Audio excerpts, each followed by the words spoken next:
Let's take you now to a recent report by the London School of Economics finding that there is more attention on women's mistakes than men in the workplace. Dr. Laura Fisher from Boston City campus joins us now to tell us more about how the performance of women has been critically judged in the workplace.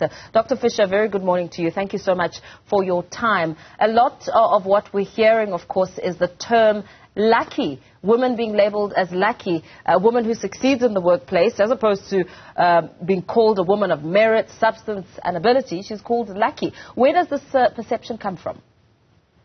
Yeah, I mean, it is a bit of a ridiculous perception, isn't it? And it just is so fueled by kind of the historical norms and standards that men in business and in the workplace are assertive, while women in the workplace are labeled aggressive.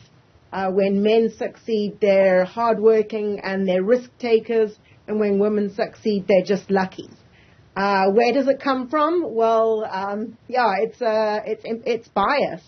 That's what it comes down to. There's an implicit bias that is at play that we may or may not even be aware of at times. Yeah.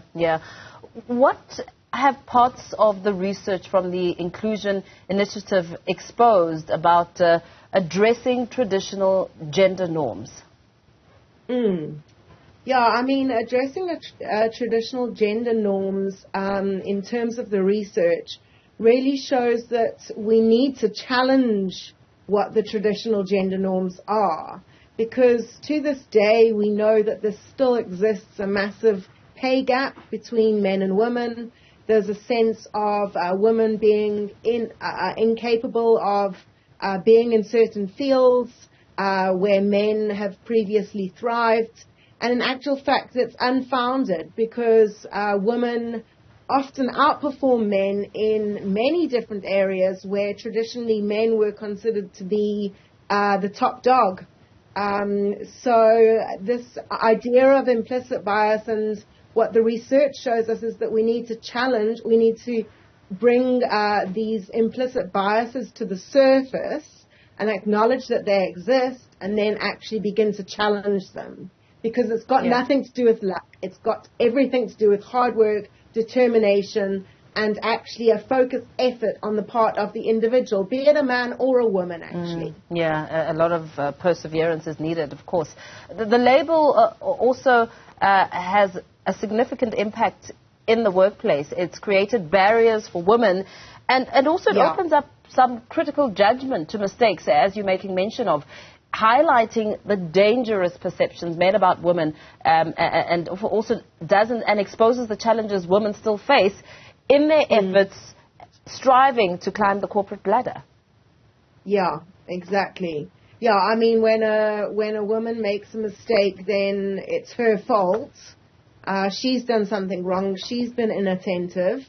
Whereas often when men make mistakes, it's sort of it's written off to external factors, which really diminishes the complexity of, firstly, mistakes, and secondly, it diminishes the dexterity that women actually have to manage a whole host of different demands that they have to manage. How do we then continue to challenge these historical belief systems and then now address traditional gender norms in order to create a more inclusive workplace environment? Yeah, I think that, generally, I do think, I don't want to come across as overly negative and that we are stuck in history. I think that there is a lot of amazing men who are really embracing the new norms, that women are equally able to be competent in areas that were traditionally deemed men's roles. And I think that there needs to be more of this. There needs to be more training and awareness to promote and to educate the population in general regarding implicit bias and its impact. We need to establish accountability systems for managers and employers to address bias and close the gender wage gap. which really is one of the massive impacts of this whole idea of luck. We need to promote cultures of open-mindedness, and we need to create equal opportunities for all genders in the workplace. And we need to really actually encourage women to overcome the imposter syndrome, which I don't think we have time to get into, but a sense of, well, you know, I've made it, but really am I actually able to make it? So this questioning of yourself, embrace a growth mindset and develop your skills and continue to develop your skills. So places like where I work at Boston City campus, we are doing continual skills development programs. There's continuous opportunities to enroll in programs and qualifications and short learning programs. Even in the middle of the year, right now, you can decide, wow, okay, I actually need to get on it, and I want to do something to develop my skills, because we need to empower women. And a place like where I work, we are all about empowering all people. So yeah, that's skills development is a big part of all of this. In trying to overcome the imposter syndrome, how will this now assist in allowing women to do better for gender inclusion? Yeah. I didn't know if you wanted to go into the imposter syndrome, no, let's so go maybe into just it. quickly describe it. But it's a phenomenon where individuals really who are very accomplished actually doubt their accomplishments and almost fear being exposed as frauds. But it's an internalized belief system, because it's not the way the rest of it's not the way the rest of the world will see you. It's an internalized belief system. So the idea of lucky is really something that women, I think, generally have tended to internalize.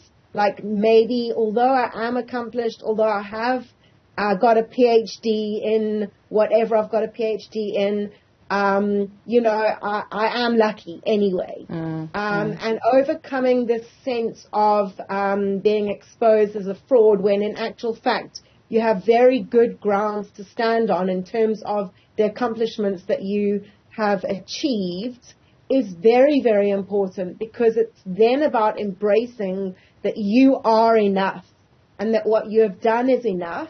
And that enables you to really step into your power and to climb up the corporate ladder in a way that previously you may not have been able to. Yeah, I like that. You are enough. Thank you so much for your time and weighing in on this very important subject. Of course, highlighting it over Women's Month is really significant. Dr. Laura Fisher from Boston City campus joining us there, giving us some details around a recent report which found that there's more attention in the workplace on women's mistakes. Let's